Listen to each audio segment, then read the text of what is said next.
Hello, my name is Jessica Armstrong. I'm here today with Ryan from Community Care Fellowship. Ryan, would you like to introduce yourself? Absolutely. My name is Ryan LaSuer. I'm the Executive Director of Community Care Fellowship. And did you want me to go any farther into that, Jessica, or were you going to ask me questions specifically around that? Sure. My next question was what Community Care Fellowship is, so you can just go into that. Perfect. Community Care Fellowship has actually been around for 36 years. We were founded by the United Methodist Church, McKendree United Methodist Church downtown Nashville. And for 36 years, we have served those experiencing homelessness in several different ways. So we start off by stabilizing services. So anything that would help stabilize those that are living on the streets, including showers, including laundry, including meals and hygiene products, anything that might help them just to take that first step of becoming stabilized. And then we go from there and we offer them transformational programs. And so those are things that always get me really excited. I read a book, it's been probably 5 years ago, but it was Toxic Charity. And it was a great book about how we need to be sure that we aren't just enabling people by providing just for their immediate needs, but we are empowering them through giving them pathways out of poverty, and specifically in this case of those that are experiencing homelessness. So the way that we do that is we have partnered with two social enterprises. One is called Unlocked and teaches women how to make jewelry and pays them a living wage. And the other one is Big Al's Mowing, and it actually has, they have state contracts where they will do mowing and litter pickup and weed eating and a variety of different jobs. And so both of those are available to our guests that come through our doors that have been stabilized and now are ready for that pathway out. And then we've gotten into a partnership with Urban Housing Solutions where we are able to provide apartments for those individuals that are hired by those social enterprises. And so it provides, again, that pathway out, and then we come alongside them with any type of wraparound services, with counseling. We have a United Methodist deacon that's on site as one of our staff members that helps walk them through any of the obstacles that come, even when you get into housing and you have a job. There's a whole new set of obstacles that come with All right, that's awesome. Can you tell me a little bit about what volunteers do at Community Care Fellowship? Yeah, volunteers are really Community Care Fellowship's lifeline. We only have 7 full-time staff and 3 part-time staff. And so our volunteers really help us make things go. We couldn't do it without them, and really become just part of our staff and part of our family at Community Care Fellowship. We are just slowly entering volunteers back on site with COVID-19. Um, those that are comfortable and ready to do so are coming on site. And so they do a variety of different jobs that we have. There's a front desk position, a Monday through Friday, 9 to 12 and 12 to 2:30. A hygiene position where they're giving out hygiene products. We give out like 35,000 hygiene products on an annual basis. And so they help with that same schedule, 9 to 12 and 12 to 2:30. We always bring in individuals for helping prep for lunch and breakfast, as well as we have a Madison campus at City Road United Methodist Church where we're serving on Mondays right now from 10 to 2, and then we'll go to Wednesdays later this month and serve those exact same times. And those are similar volunteer opportunities there.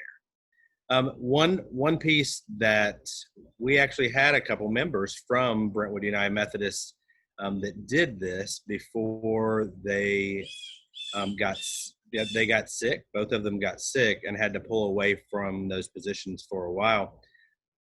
Was a Bible study that happened on Thursdays, right after lunch for about an hour. And I got to be a part of that Bible study many times, and it was just so refreshing to see our guests share their hearts and be so transparent. It actually was a challenge to me and even the teachers of the class of how we should be with each other as Christians, of being transparent and talking about our hurts and our hangups so that we can move past them. And so that's yet another opportunity for individuals that would be interested in coming in and hosting a Bible study just once a week, roughly an hour, and the time frame could be flexible depending on the availability of the volunteers. One last volunteer opportunity that I'm super excited about is we are going to launch a program called Friends, and it's a mentor position, and it really is all about walking alongside our guests once they get into housing and once they get into a career. And so to walk alongside them, create that positive network of support. And so just to do life with them, having conversation with them 2 to 3 times a week on how things are going, what their experience has been, sharing your own experiences, and even doing like a daily bread devotion, and then talking about what did you get from this week's devotionals. And so even going into discipleship, and that just being a great opportunity to walk alongside our guest, and just be sure that we are that positive network of support. It's awesome. So you mentioned COVID-19. Can you share a little bit about, it's a struggle, how Community Care Fellowship has had to adapt during the time of COVID-19?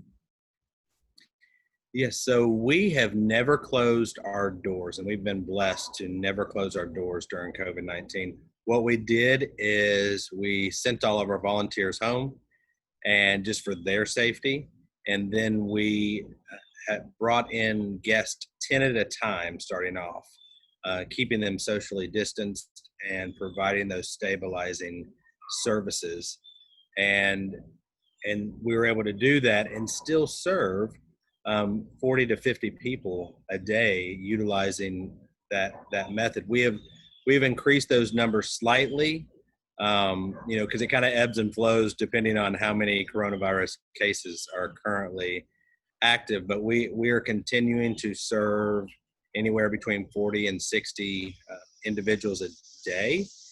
And the amazing part is we have been blessed to be able to house. We are currently housing through our career counseling program and mobile navigation center program.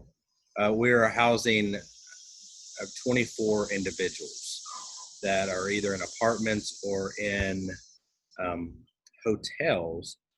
And the mobile navigation center program is really neat because it's specifically around COVID-19. So it's bringing individuals experiencing homelessness who are living in encampments, who are most vulnerable to COVID-19.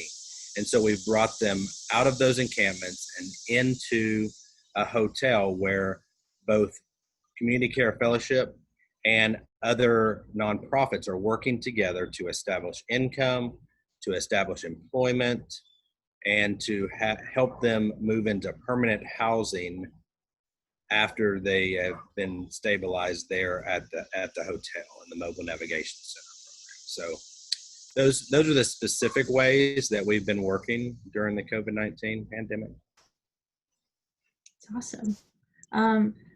So do you have any stories of transformation to share with the congregation, whether it be from the volunteers or the people you're serving?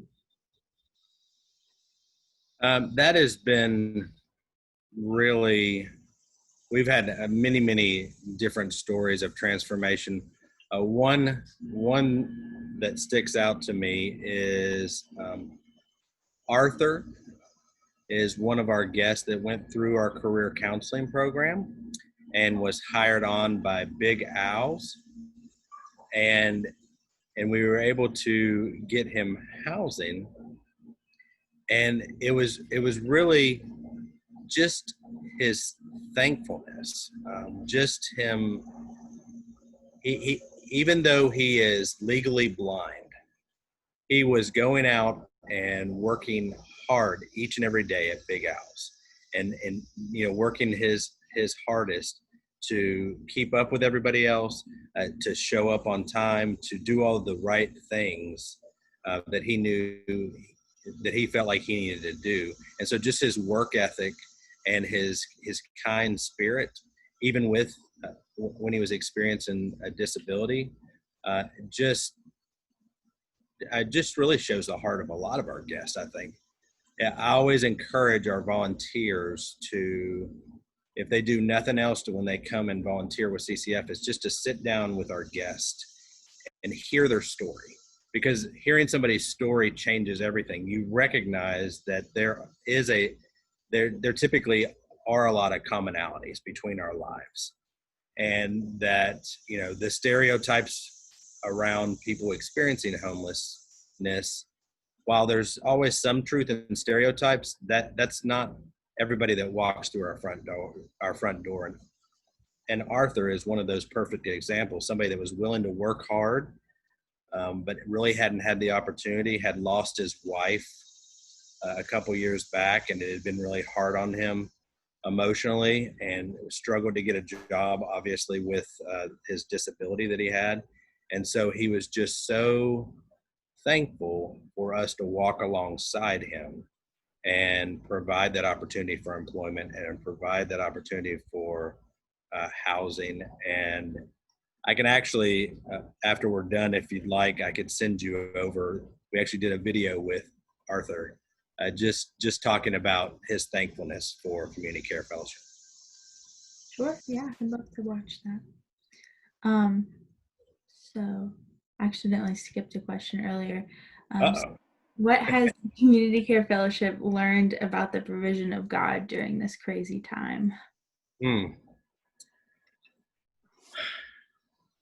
I have learned that, I feel like our organization really has learned that even in the midst of what we would consider as humans, I think, as chaotic and, the unknown, that we serve a known God and a great provider, because he has provided both vision and provision for us to be able to start the mobile navigation center that is, again, specifically around those that are most vulnerable to COVID-19, to be able to house them, and just to sit back and watch him provide, and then just give us discernment and wisdom on how to carry out the vision that he's given us as an organization. I'm always amazed at what a big God we serve. Yeah, that's awesome. So how can Brentwood UMC support during this time and ongoing? Brentwood UMC has been a great partner throughout the years. We have one of the programs that I forgot to mention, and it directly was impacted by Brentwood United Methodist, is our Dare to Dream program. It's a fully licensed child development center, and it serves those children that are coming from James Casey Public Housing. And it's all about empowering the parents and the children through education. And so that is yet another opportunity for volunteers. But Brentwood United Methodist came down when we were in the early stages of creating that program, and came and put in a new playground for us. And the children get to play on that every single day. That's one of the highlights of their day, is to be able to do that. So we have been very blessed with volunteers from Brentwood United Methodist. We hope we continue to have that. I have also been blessed to be invited to many of the different Sunday school classes just to tell our story and our vision and how individuals, members of the church, can come alongside us and be part of that vision. So I would love to continue to do that if anybody was interested in me coming and speaking to their class. And then Brentwood United Methodist has also been generous by allowing us to have fundraisers on site and giving us grant dollars, again, to help live out the vision that we feel like God has given us to serve and love our neighbors. Awesome. So how can we be in prayer for Community Care Fellowship during this time, or in general? Well, I also would love to send you one of the other programs that we recognize as very, very important is praying specifically by name. It would just be first names of the guests that we have in our mobile navigation center, as well as those that we have in permanent housing, just to pray for those individuals by name.